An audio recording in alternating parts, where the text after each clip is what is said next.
Kneel before Zod! You can't go! All the plants are gonna die! I'm gonna take a bath. Bad dates. I'll alert the media. Boys, keep off the moors. It's evil! Don't touch it! The name's Pliskin. No more hangers!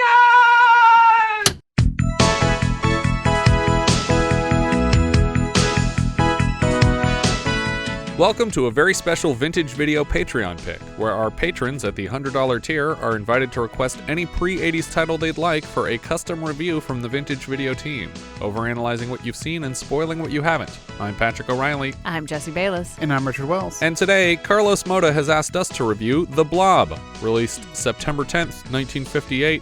It was written by Theodore Simonson and K. Linaker, from an original idea by Irvine H. Millgate, directed by Irvin S. Yeaworth Jr., with supposed uncredited work from Russell S. Doughten Jr., and released by Paramount Pictures. Star jelly, or astral jelly, is the name given to a suspected gelatinous fungus that grows on rotting wood, but was thought for centuries to be a deposit left behind by meteor showers. Oh, don't use the word deposit like that. Deposited. Space jizz. In 1950, Philadelphia police encountered a particularly large sample, 6 feet wide and domed in shape. When they tried to collect it, the material dissolved away to nothing. Reports of this incident would go on to inspire producer Jack Harris to commission a script originally titled The Molten Meteor. The monster in the script is referred to as the Mass, but filmmakers almost went to market with a new title, The Glob. Turns out cartoonist Walt Kelly had a children's book called The Glob, so they incorrectly assumed that the name was off limits and switched to The Blob. I think I like The Blob better. I think so too, but I don't know if that's just because I grew up with it. Well, no, it's because B words are inherently funny. That was part of it, because Harris wanted comedians of the time to make jokes about how corny the movie sounded. Yeah, but I mean, like, if you just want to look for funny words, you know, just say, like, Buick. Yeah. It's just funny. Yeah, but glob to me sounds specifically like a food. Like, glob seems like there's 2 things that come in globs, sour cream and paint. Those are the only 2 things, and I eat both of those for some reason. Only one is lead paint. It's right. So sweet. Or lead sour cream. It's so sweet. What? The film was produced in and around Valley Forge, Pennsylvania by Valley Forge Studios, a small-scale producer and distributor of mostly faith-based films. Can you guys guess what other films we've covered that also came from the owner-operators of Valley Forge Studios? Image of the Beast? Image of the Beast! Yay! That's the uncredited director here, was also the director of Image of the Beast. Who appears in the film? 200 million horses? There were that many horses in China in the late 70s, Kathy. Producer Harris convinced them that while this film does not delve into any religious message, its profitability would support the release of many more films with which to spread their Christian values. Profitability? Selling out for God. Exactly. There you go, though. Profit equals profit. Harris discovered Steve McQueen, or Steven, as he is credited here for the last time, on stage, filling in for Ben Gazzara in A Hatful of Rain on Broadway. This would be the first starring role for McQueen, playing a character 10 years his junior. He unfortunately accepted a $3,000 paycheck over a 10% share of the film's profits. As soon as Paramount caught the trailer, they paid $300,000 for distribution rights, more than doubling the $110,000 budget, but still far short of its $4 million box office take. $4 million? $4 million, which would have meant $400,000 for Mr. Steve McQueen. Paramount intended to use the film as a B picture on a double bill under I Married a Monster from Outer Space, but when audiences were more interested in the bottom billed picture, they swapped the titles and devoted more money to marketing the film. A few years later, Harris was already in a position to buy the rights back from Paramount and orchestrated several profitable re-releases. Burt Bacharach's theme song was grafted onto the film against director Yeaworth's will, but the song actually charted, rising to number 33 on the Billboard chart. I am well aware of that song because even before watching this film, I would just sing it to myself all the time. In 1972, a direct sequel was released called Beware the Blob, and we'll discuss the plot of that after this film. So presumably it was titled Beware the Blob because of the song, right? Correct, yes. In 1978's Grease adaptation, the kids are seen watching the Blob trailer at a drive-in. In 1988, a remake was released directed by Chuck Russell with a script from Russell and Frank Darabont, and we'll cover the changes in that version also. Jack Harris has said he was approached more than once to adapt the Blob into a TV series, but couldn't wrap his head around the premise as a serial, suggesting that maybe the Blob becomes the good guy and blobs around solving crimes or something. What? It's just like, I don't get it. I don't know how that's a show. In 2009, a new remake was announced, with Rob Zombie attached as director, but he was later replaced with Simon West. Updates on that remake have gone silent since the death of executive producer Jack Harris in 2017. I actually really want to see the Rob Zombie version of the Blob. I'd be interested in seeing it. I feel like a darker version of this would be really interesting. Well, I mean, you've seen the 88 version, though. Yeah, I'm just saying that it's... Yeah, and that does take it more into a modern horror movie. Yes, yeah. But what I'm saying is, like, I don't know, the Rob Zombie treatment is even different than modern horror. Yeah, cranking it up to 11 and being ridiculous with the blood and everything. Yeah, so, like, but it's a combination of, like, gory horror and camp, and it's... I just think that's an interesting thing for the Blob. I can't think of a director whose version of the Blob I wouldn't want to see. It's just one of those things that I would love to see grafted onto anybody's abilities. Since 2000, the film is celebrated with an annual Blob Fest in Phoenixville, Pennsylvania, with screenings at the Colonial Theater and tours of the Downingtown Diner and its basement, which apparently looks largely the same as in the film. That was the actual basement of the diner they were in. Okay. The Blob itself was a mixture of red dye and silicone, shipped to the set in a 5-gallon bucket from Union Carbide. Because of the chemicals used, it has never hardened and makes occasional appearances at Blobfest, where attendees have been invited in the past to mix the blob with a stick because the layers occasionally separate. That's kind of crazy that it's because it's pretty old, but it's never hardened. Just buckets of chemicals that don't give off fumes. So if it's a stable concoction, then it's not constantly off-gassing. Yeah, I'm just really curious because I mean, like, even just regular silicone like hardens over time. So yeah, who knows? We open with Burt Bacharach's Blob theme, performed by a group called the Five Blobs, which were actually all just one guy, Bernie Nee, recording over himself on several tracks. Oh, that's clever. Yeah. Did he get 5 paychecks? I would hope so. Well, it's the same amount of money, whether he gets it in one check or 5. Yeah, they just split the money across 5 checks. Bacharach wrote the piece with Mac David, brother of Bacharach's regular collaborator Hal David. The first screen credit is for one Stephen McQueen, an early film for him. I think this is only his second film and his first in the lead. Behind the names, a small red illustrated shape grows in size until it extends beyond the edges of the frame. We cut to Steve McQueen as Steve Andrews, kissing his date, Jane Martin. Everyone in this film has 2 first names.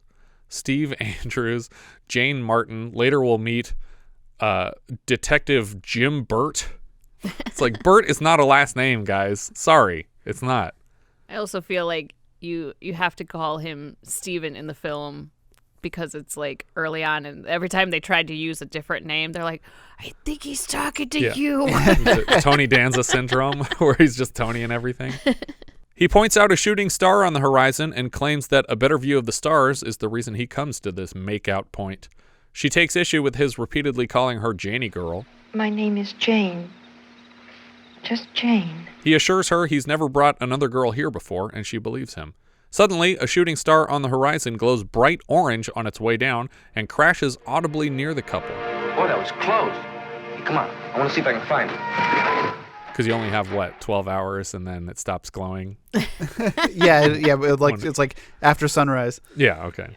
I also, first she's, kind of, offended, he's like, oh, he's taking me to the make-out point, because he just wants to make out. Because this is their first date. Yeah. But then when she says, let's go look for that meteor, she's like, oh. I thought we were going to do more making out. Yeah. You got me all hot and bothered up here. We cut to a small shack on the edge of town, and an old man steps out the door drawn to the sound of the explosion. He brings a lantern with him to the woods and finds a smoldering crater with a small rock at the bottom. He does what any self-respecting person would do and pokes the rock with a stick, and the outer shell breaks away in clumps to reveal a gooey nougat center. He jabs the shiny space glob with the same stick and marvels at the goo's viscosity. But when he turns the stick in his hand to escape the slime's dripping tendrils, it slides up the stick to encase the man's entire hand. Right away, the man is in pain and tries to shake off the slime and even scrape it off with the stick, but it's no use. He runs screaming to the nearest road and happens to cross paths with Steve and Jane, still searching for the meteorite. The man begs Steve for a ride to the nearest doctor. Boy, I hope the doc is in. Mrs. Porter, Dr. Howland. I'm leaving now. This is where I realized, okay, there's some comedy elements to this too. As he rushes to the doctor's office, he honks at a car full of teens who take personal offense at his impatience. Steve manages to get to Dr. Howland's office before he's completely left. I also, by honking at these guys, he also inadvertently challenges them to a race, which apparently he wins. Yeah, he didn't even know that he was racing them. He just wanted to get around them. They bring the man in and unveil the blobbed hand, and the transparent goo is now reddened, presumably from dissolving the hand with its acid flesh. Steve claims the blob is bigger than it was when they found him. The doctor sends Steve back to the crossing where he found the man to search for anyone with a further explanation of what this might be. Outside, Steve finds the teens he offended on the way here. They won't let him pull away until he competes against them in a street race. We can beat this kiddie car of yours going backwards. Steve accepts the challenge and holds him to the backwards part. A cop sees them skid away when the light changes and is quick to pull Steve over. This is Officer Dave, and they seem to know each other well enough that the cop threatens to tell Steve and Jane's fathers about what he's seen here tonight. When Steve promises no more horseplay, Dave lets them off with a warning. This encounter with Dave seems to have united the kids, and they ask how it went. Steve recalls the task the doc sent him on, but the others have tickets to a midnight screening of Dementia, aka Daughter of Horror. You want to come with me? Oh, no, man, no. We're going to the flicks, right? Sure, good luck at this time of the night. Yeah, it's a midnight spook bit. Oh. Now, we got some rumors there'd be some unprotected women in the balcony. All right, well, listen, why don't you, come with us. And then you can go to the movies afterwards. Only take a half hour. Eventually, they agree to join him when they learn it will be a quick trip. The doctor checks the patient's arm again, and the whole thing is a gelatinous, throbbing shape now. The teens find the crater and the still toasty meteorite casing. They hear a howl in the dark, and Jane thinks they must be close to people. I'll bet there is a house close by. Doesn't sound like a house. It sounds like a dog. Come on, Steve, let's go look. Yeah, sure. They all juggle the meteorite fragments as if they're still too hot to touch. They wander to the nearest house and find the man's dog barking wildly. Jane insists they release the dog so they can take care of it in the man's absence. But isn't this shack doing that for you? Yeah. Isn't it taking pretty good care of the dog right now? Well, I think they don't know how long the guy is going to be incapacitated, and they're trying to think ahead. I think you think ahead by coming back tomorrow to check on this dog if you care that much. The rest of the team get bored by the search and invite Steve and Jane to join them for the midnight movie. Back at the doctor's office, Nurse Kate arrives to assist the doctor in an after-hours shift. He asks her to take the patient's vitals, but to avoid making contact with the substance on his arm, which seems acidic. When she gets to the bed, though, the man is gone, and a small blob wriggles on the ground. The doctor is quick to determine that it has swallowed the patient whole. The doctor coaches Kate to a bottle of trichloroacetic acid. This particular acid might actually be kept in a doctor's office because it's used in the treatment of genital warts. Maybe that's the same acid from the Howling that they have up on the filing cabinet. Yeah. He tells her to hurl it at the blob, but you just said the blob is acidic, so I feel like acid's not going to do anything. Yeah, base. And it doesn't do anything. Yeah, maybe base would have worked. They never tried it. All the acid does is discolor the blob for a second and piss it off. The doctor leaves for a gun and urges the nurse not to move, which is unfortunately terrible advice. Also, a gun?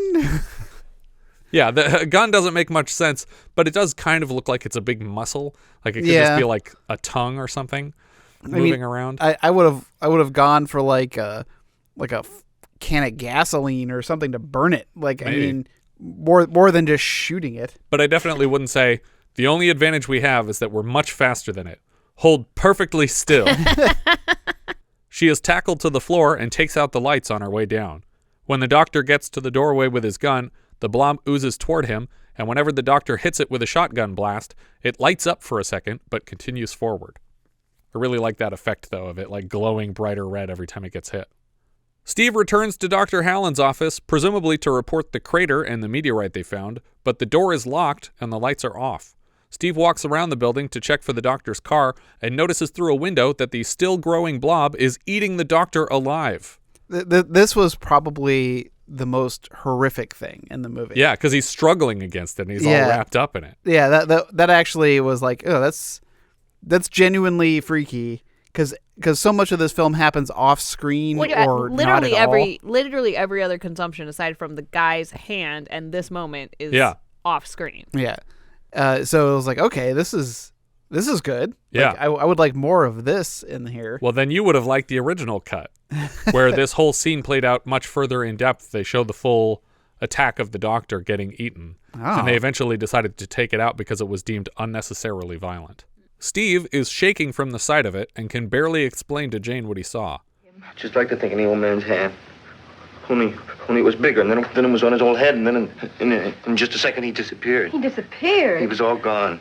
He was all gone. You know, he just disappeared. Steve, just what a are you second. talking about? Steve's next move is to head to the police station. They want more information from him before checking on the doc, and Steve describes the blob as a mass that kept growing. I feel like in this situation I would have said a chemical spill or something and let them see it for themselves. Yeah. But to make matters worse, when another cop, Jim, pulling Steve's chain, asks if it was a monster, Steve agrees. Yeah, I think it was a monster. It's like, okay, Steve, you're not winning anyone over here. Jim thinks it's all BS, but Dave says they have to follow up on it anyway because he said somebody died and we're police, so we have to go check on it. I mean, that's a good policy. Yeah. So... I mean, we get in a lot more trouble for not checking on a death than we would for following up on a false report. A calendar on the wall behind Ritchie, the needlessly chess-playing cop, suggests that this is July of 1957. That's probably just the shoot day. It's not even when the film's supposed to take place. They were just like, oh, what month is it? I gotta set this calendar. Ritchie hops on a police radio and begins playing a game of chess against someone at another station. Q to K2. Do I read you right? Q to K2? Roger. Steve brings the cops back to Dr. Hallen's place, and they march right into the building despite Steve's warnings that the blob might still be here. They find Hallen's office locked from the outside. After the cops break a window to get into the office, they find a complete mess within. Naturally, they assume this is all Steve's doing, a part of the blob prank. But it's like, the window was closed, and the door was locked. How could I have done that and then gotten out of the room? Right, which is what one of the officers... Yeah. The lieutenant was like, hold on, this doesn't totally add up. All right, kid, cut the act. What really happened here? I don't know. All of a sudden your mind is a blank. Is that it? No? Officer Jim still thinks it's all a prank, and Jane is getting tired of his bullshit. They rigged it with a piece of string. It's part of their plan to make us look silly. I think you're doing that pretty well by yourself, Sergeant. Well, and they even confirm that the gun had been fired recently. Right, he smells it by pointing the shotgun at his own face. An older woman in curlers named Mrs. Porter wanders into the office and claims the doctor's away for a convention all weekend. She kneels to the floor to clean up the mess, and the police ask her to stop so they can record the damages as evidence, and she ignores them. Yeah, this woman's testimony is horribly damaging. Yeah. She's just like, no, he called me just before he left. He left. And he's like, well, is his car here? Sometimes he gets a ride with somebody else. Yeah. It's like, shut up, lady. I've heard in the several reviews that I've listened to in the last couple weeks, like a lot of people assumed that this character was the Blob incarnate. Like somehow the Blob showed up to like cover its own tracks in the form of a human. It's like the Thing. It's just like a super form. Put on an Edgar suit and just kept going. Well, it's just funny because in the Darabont Blob, it does kind of fill out a suit, a human body for a little moment. Well, I don't want the doctor to come back tomorrow and find the place like this. Officer Jim still isn't buying Steve's story, and we cut across town to a garage where a couple mechanics are working on a car. We notice the Blob rolling along under the vehicle beside one of the men working just before his coworker leaves for the night. Of course, the man under the car is attacked and dispatched quickly by the still growing Blob. Back at the police station, Jane and Steve's father are both dragged in. Officer Dave tells Steve's dad everything he knows, and Steve confirms that the doctor was killed by a monster again. Amazingly, Steve's dad believes him. He's like, okay, my son said it was a monster, so you guys figure it out. That must be what happened. The children are sent home with their fathers, but on the way out, Steve tells Jane that they will meet up later to continue their investigation. They also ask Jane if she saw it. And her answer is, well, no, not really. But the answer is, Yeah, technically you did see this thing. Yeah. And so you saw the thing attacking the guy's hand. Yeah. I get that you didn't see it on the doctor, but that doesn't mean that you didn't see a goopy blob that was causing immense harm to someone. Yeah. And I guess, because I guess they didn't know that Nurse Kate had been called. It's like, there's some things you could do to follow up on this. Right. Well, they try to, because they know that the doctor's headed to a convention and they know who he was supposed to carpool with, so they try to reach out to that doctor. But nobody's reachable now because it's the middle of the night. Was the nurse there at all when the kids were there? No. Oh, okay. But the blob didn't consume some of her clothes because they were on the floor when the doctor comes in to check on her. I didn't notice that. Her nurse's, like the hat, still on the ground? was on the ground still. The blob is also very inconsistent with like what it can and cannot consume. Yeah. Because it clearly consumes their clothes. Yeah, people and their clothes, but for some reason, nothing else in the room. It leaves no trail behind at all. Officer Ritchie says Dave is going too easy on the kids, but that Bertie would be much harder on them. Bertie is a nickname for Officer Jim because his full name is Officer Jim Bert, or Sergeant Jim Bert. I don't care what Bertie's ideas are. He acts like he was still fighting the war. Just because some kid smacks into his wife on the turnpike doesn't make it a crime to be 17 years old. So this guy's wife was presumably killed in a car accident on the turnpike, and that's why he just doesn't believe teenagers. Well, and that he's really strict against street racing and I mean, the car stuff makes sense. Yeah. Back at Jane's home, her little brother Danny catches her sneaking out to reconnect with Steve. And this kid feels like he's also 10 years older than his character because he talks like a 3-year-old and he's like 10 or something. I don't understand why he's such a baby the way he says everything. Look, if you go to bed, I might bring you a little dog, all your very own. A dog, honest? Honest, I cross my heart. Oh, boy. Now, shh, go on up to bed. What's his name? Oh, any name you want, Danny. Can I name him William? Oh, that's a fine name, Danny. Now, you better run on up to bed. Oh, I don't like William. It's such a Jack thing to do. If we told our son he could name a dog anything, he'd pick a name and then 5 seconds later he'd complain about it like it wasn't his choice. Back at Steve's house, he's pretending to sleep when his dad checks on him. Having passed the test, Steve gets dressed and sneaks out the window. Jane surprises him at the bottom of his front steps and they leave together again. Steve recounts the entire plot of the film to Jane, the person who already experienced it with him. Jane admits again that she trusts him implicitly, and now they need to find proof so they can convince everyone else. They silently roll the car out of the garage and down the driveway, where Steve makes Jane confirm she wants to join him on this dangerous mission. We cut to the Colonial Theater, and the marquee says, Midnight Spook Show, Daughter of Horror. Also, Bela Lugosi. Bela Lugosi is not in Daughter of Horror, so those last words must be shorthand for the second feature. Inside the theater, we hear a narrator voice in the film. The film was originally released as Dementia, and then it was acquired by this film's producer, Jack Harris, and voiceover narration was added for a re-release under the title Daughter of Horror. The voice we hear is none other than Johnny Carson's sidekick and recent werewolf father, Ed McMahon. Yes, I am here, the demon who possesses your soul. Wait a bit. I am coming for you. I have so much to show you. Steve rushes up to the teens from earlier to ask for help, and everybody leaves the theater together. As they walk out, we see a poster for the likely second half of the Colonials double feature, The Vampire and the Robot, starring Bela Lugosi. This is the U.S. title of a British horror comedy called Mother Riley Meets the Vampire, which stars Arthur Lucan opposite Bela Lugosi, but for whatever reason, the art on this poster is the famous illustration from the Forbidden Planet poster. Yeah. That's what they put above the title. So I don't know if that's just how the international poster worked for this movie because they were lazy and they had that art, or if it was fabricated for the film, but I don't think it was.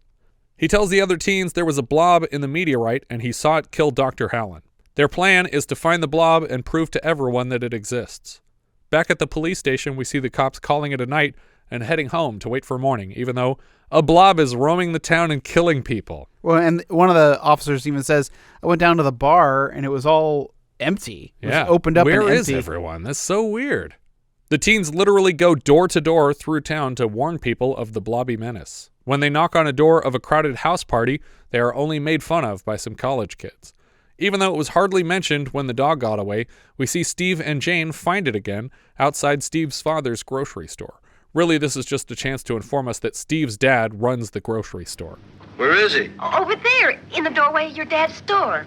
When he kneels to collect the dog, he notices the doors never got locked, and the man who works nights, Mr. Wintermeyer, isn't in here cleaning up. Jane notices the blob in the store and collapses across a pyramid of canned soup.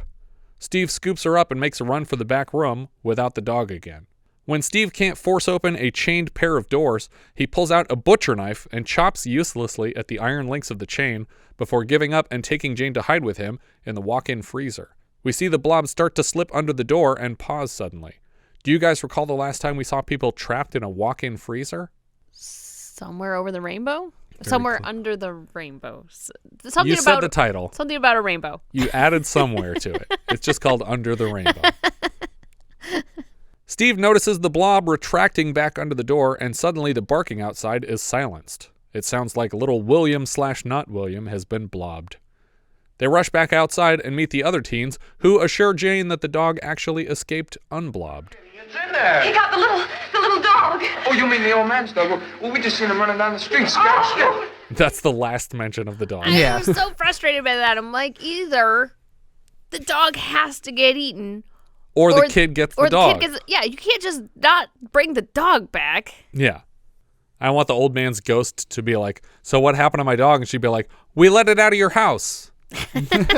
It ran off. Almost got eaten Don't a couple worry. of times. It might be good. Don't worry. It's probably flat in a street somewhere, but it didn't get blobbed. I saw to that. Steve puts Arthur in charge of calling the police because he's supposed to be at home in bed. Arthur is one of the other teens.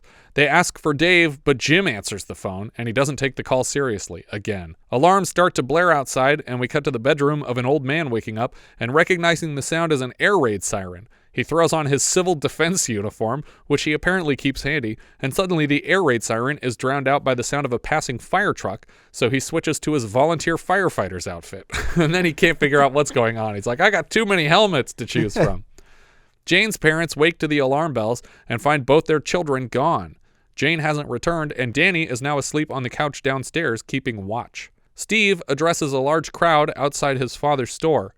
Turns out he and the teens activated all these alarms to draw attention and warn the town.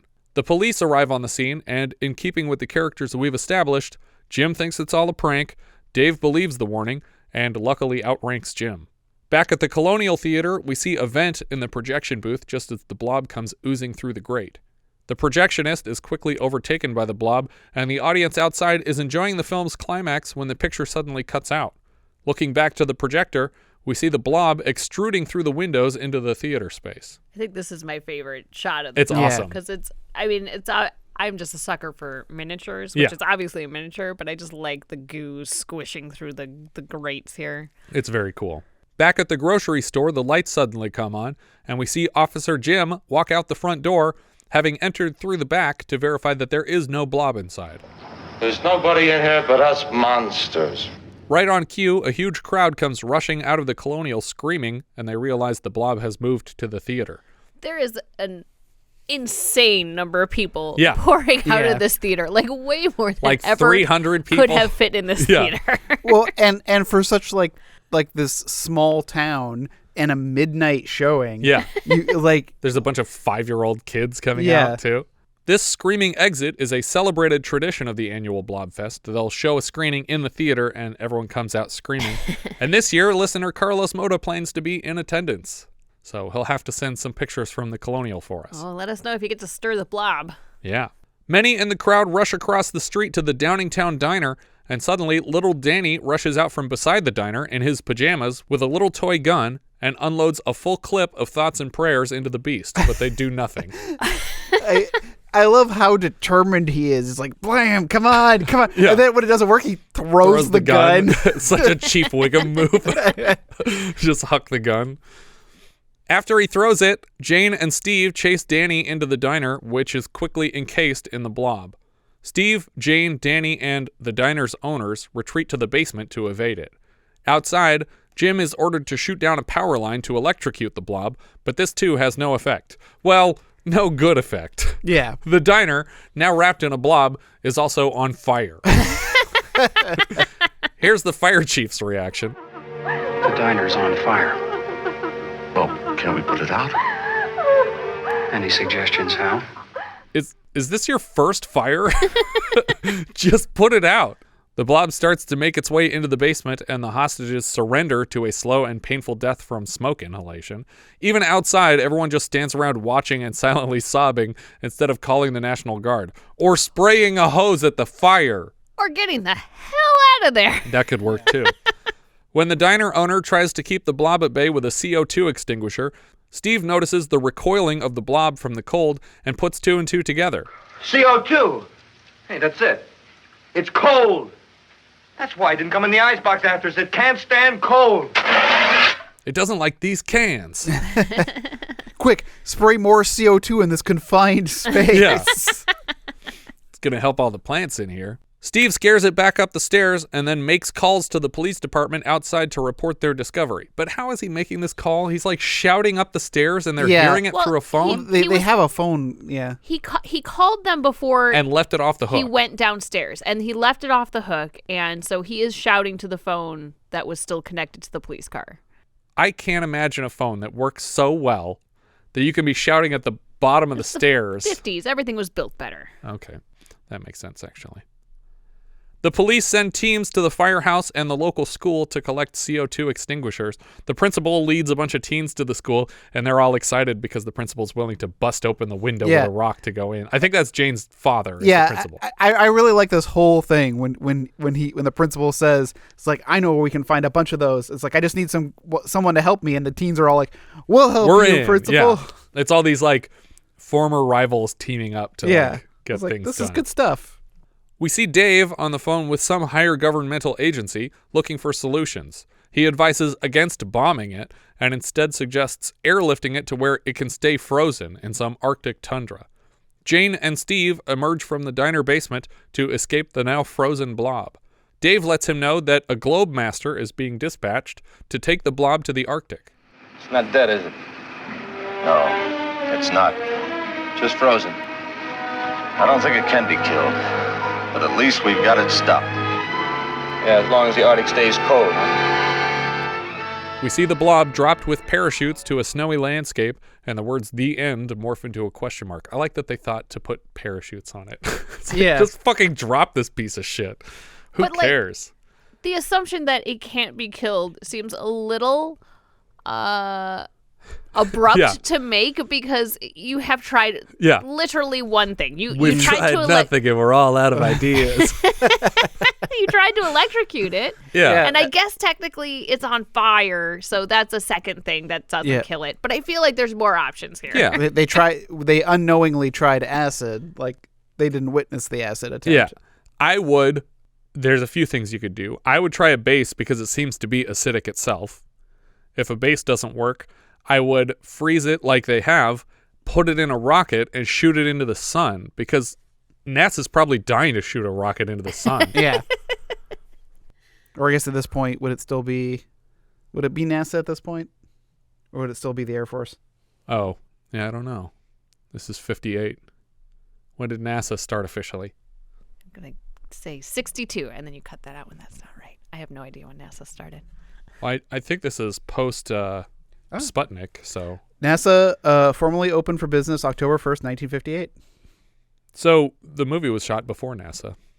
Yep, 1 year. It was released the same year as NASA. Interesting. NASA was released. Beware the Blob came out in 1972. It's directed by Larry Hagman from Dallas and was comically advertised as the movie that JR shot. Okay. It turns out Hagman's actually a terrible director. Oh, and almost every shot is an unbearable close-up of the speaking character's face. It's just like, this is not... You weren't paying attention on set this whole time. A man named Chester foolishly brings home a sample of the blob from the Arctic, and it quickly kills a fly, then a cat, then the man's wife, and finally the man himself is killed while watching the first blob on television. Hagman shows up in the film as a hapless hobo victim of the creature. The blob creeps across town and ends up attacking an annual event at a combination bowling alley and ice skating rink, and it takes them surprisingly long to consider turning on the ice rink to freeze the blob. Please tell me they bowl on ice skates. No. Oh. It's not one room. It's two buildings that are attached. It's a direct sequel, right? Correct, yeah. So they should know the things that happened in the previous film. Except that for some reason, the movie The Blob exists in the sequel, which is a direct sequel to The Blob. So the implication is that the movie is a documentary in the sequel? I don't know. It also features Dick Van Patten, Garrett Graham, Del Close, and Sid Haig. And then you have the 1988 remake. Yes. Which I said before was directed by Chuck Russell and written by Russell and Frank Darabont, who is just a wonderful screenwriter. So it's actually really well done. And it keeps some of the major structure of this version of the film. Obviously, you still have a theater being attacked. Mm-hmm. You still have like the cool guy and the girl that are on the run the whole time. But they kind of split the Steve McQueen character into two parts. There's like the motorcycle cool dude who's like the antisocial guy, and then they have the preppy jock type character, and he's the boyfriend at the start with the girl, and you think he's going to be the main character the way they set it up, and then he gets killed very quickly. No one is safe in that film. They spend so much time developing characters that none of them make. And honestly, in all three Blob movies, the preppy boyfriend gets the best death in all of the different versions of the Blob, because he's the one whose entire body, you see it just completely dissolving in the acid of this blob, and she's like pulling on his arm trying to get him out of it, and then eventually the whole arm just slumps out and she's just holding onto this bleeding arm. It's phenomenal. It just looks really good, and the hand's still twitching when it hits the ground. Oh yeah, everything about that movie is so well done. Yeah. The big twist in that it was a government. Yeah, it was an experiment that got out of hand. Yeah, spoilers. Sorry. Yeah, that's what we say we're going to do. Yeah, so this it's determined it's just some creature. It just came from a meteorite. But in the 88, it's a government experiment that's the big twist. Yeah, they've basically been planning to drop it on Russia or China or wherever, and they accidentally dropped it in America, and they're so happy with the damage it can do. But at the very beginning of the film, we have this whole sequence where Kevin Dillon, as what becomes the lead character of the film, is trying to jump a ravine on a motorcycle. And I definitely get the impression that the point of this scene is to say, we know that Steve McQueen was in the original, and we're not trying to outdo the original. So right away, we're going to tell you, this is not Steve McQueen. We're not trying to say this guy's a replacement for Steve McQueen, because he tries to make this jump, and he crashes his bike right away. So the point is, and it's the same motorcycle that that Steve McQueen rides in a lot of different films. Okay, I get that you want to distinguish yourself and try not to be like, we're trying to be better than that. But Steve McQueen was nothing to write home about here. No, I agree. But I think they were worried about his reputation being like, this guy's nothing compared to Steve McQueen. Like, why would you even remake The Blob and then cast Kevin Dillon in? But it wasn't like Steve McQueen in The Blob is like... No, he's not. He's ultimate Steve McQueen. No, it's definitely not his best work. No. But it's the difference between, like, when we talked about Blues Brothers 2000 literally did one extra car crash to try and outdo the record. And it's like, no, the way you should have done it is do one less car crash. And the point should be, we're not trying to outdo the original. Yeah. A lot of the performances and a lot of the scenes in this always feel like in the 58 Blob felt like the first take. Yeah. Like, it's like, that's it. We're moving on. Yeah, everything Danny does feels like someone literally just gave him a line read and then he just repeated it one word at a time. Well, I also feel like Steve McQueen had to overdub some of his own lines. It looks like his lines don't even match his mouth sometimes. Yeah. The whole conversation he has when he's pulled over, it's like, I was just, testing. That's literally like a line that he says. I was like, what? Excuse me. You didn't answer my question. You just sort of trailed off. Yeah. But speaking of not answering this question, though, I really like when he goes into the police station. He's like, "Hey, something killed the doc," and they're like, "Oh, that's terrible. Why don't you tell us what happened?" He's like, "I'm trying to tell you, something killed the doc," and it's like, "Okay, try fucking harder. You're not saying anything." But yeah, I really love the effects in this, even though like, you know, it should be cornier for the 50s, but I actually feel like the Blob works really well here. Oh yeah. And the way they got most of its motion was just by, obviously there are these miniature sets that they would affix like this little blobby chemical to, and they would flip the sets upside down and like tilt it so that the Blob would roll with gravity as it stuck to the platform. Yeah. And the camera is affixed. It's tied to the set too, so it just looks like the Blob is moving and not the room around it. But it works really well. And like I said, I like the effect of it glowing when it gets hit with shotgun blasts and different things that they did. Obviously the theater attack is amazing. And even when it comes through the double doors and it's extruding back out onto the street, I love that. It's all really fun. Well, this wasn't the first time you've seen it, right? The 58 Blob? Yeah. It might be. Yeah, you know what? I think it is the first time I've seen the 58 one. I've definitely seen the 88 one a bunch because I saw it when it first came out, and I think we used to watch it all the time. But I don't know if I'd seen the original. Yeah, this was my first time seeing it. Oh. I mean, I knew like from osmosis, like the movie theater scene, like Sure. that's like clips that they show all the time. And, Yeah. But I grew up with the 88 Blob, so that was like always in my mind. Yeah, I remember seeing the 88 one as a kid, but this is the one that I was more familiar with. So. Yeah. Well, what's interesting too is that, and this is I think a first-time cinematographer, and it's really beautifully shot. Like everything is really beautifully shot. And I don't know if that's just a situation where because it was such a moneymaker and such an instant classic that the print has been taken care of, but we watched a very nice Blu-ray scan of it, and every shot is just really well balanced with the lighting. It never feels cheap. Even the effects shots, which are sometimes darker than other shots in these kinds of movies, I feel like it's all really well lit and consistent throughout. And it has such a classic sci-fi feel to it. Like just the framing of everything when you see the Blob moving through a room, it just feels like classic moments from 50s sci-fi. Yeah. Yeah, and it even felt like it was on its way into the 60s, like especially like when they're trying to convince the teenagers outside of the theater, like, you guys, you know, like something killed the doc, and they're just like, oh, something killed the doc, and they're all like doing like these little making jokes about it. Yeah, I was like, oh, this feels a little bit like later, like this is like that generation that'll go into the 60s, for sure. But I think I like that they just in the credits, I think they're just like as the teenagers, right? Like, this is the credits for the characters, like they're a band called the Teenagers.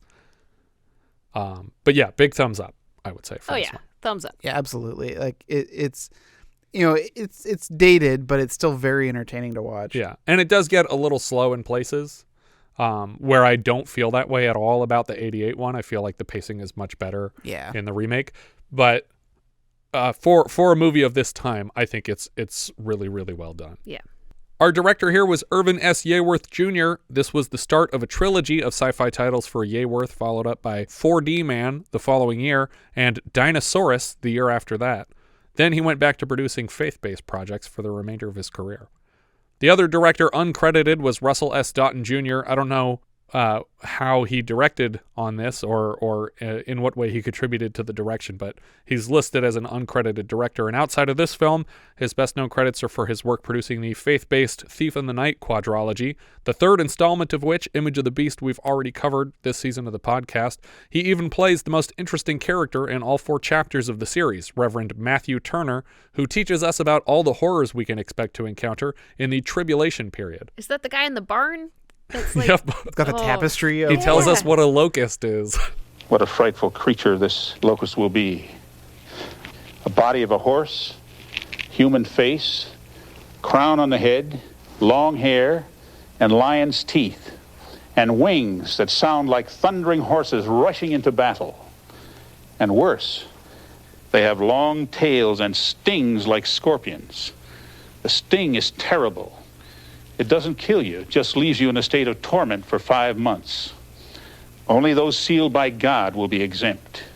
It's an intense, horrible torment.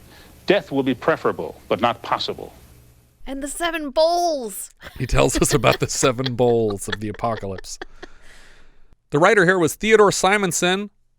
He's back to write 4D Man the following year and gets a credit in the 88 Blob reboot. He also shows up in the film as Red Sweater Moviegoer.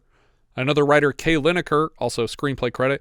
She's an actress with credits back to the 30s, including a handful of Charlie Chan outings and Young Mr. Lincoln, and she also gets a credit on the 88 Blob. The third writer is Irvine H. Millgate, who is credited for the original idea. He has story credits on both Blob versions. The music here was from Ralph Carmichael. This is the score throughout the film, not the theme song.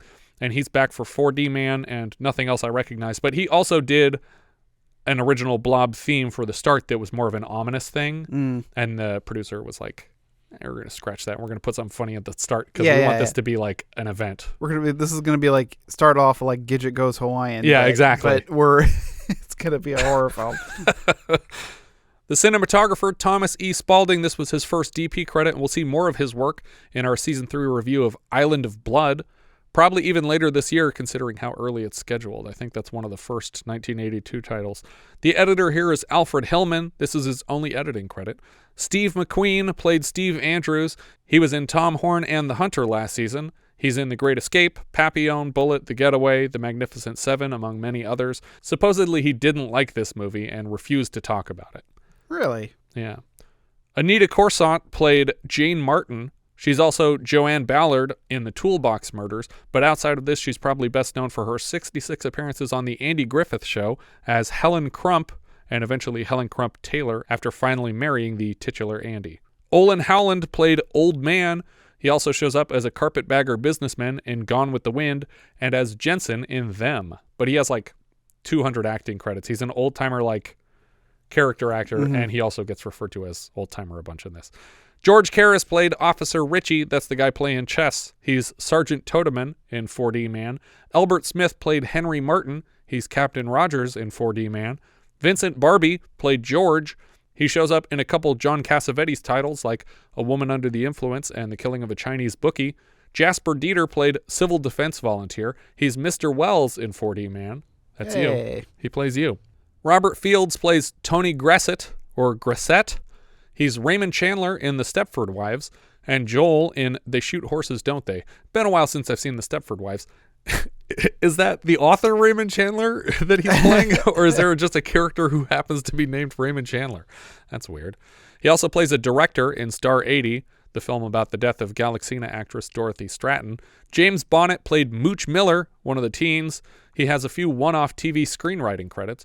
Jack H. Harris played Man Writing Out of Theater. He also has uncredited parts in the other two Yeaworth sci-fis, 4D Man and Dinosaurus, and later as unnamed characters in Beware the Blob and John Landis's debut film, Schlock, all of which he also produced. This film's production company, Tony Lynn, is also a combination of the names of Jack Harris's children, Anthony and Linda. I think that's everything for The Blob. Thanks again to Carlos Moda for their generous contribution to the show. If there's any title you'd like us to review, our top Patreon tier includes a custom review of any pre-1980 title. If you have any thoughts you'd like to share, we are Vintage Video Pod on Twitter, Facebook, Instagram, YouTube, and Letterboxd. Or as I've said before, you can find each of our full movie rankings for the year. We can also be found at vintagevideopodcast.com. Thank you so much for listening, and I hope you'll join us next time when we'll be discussing whatever you choose.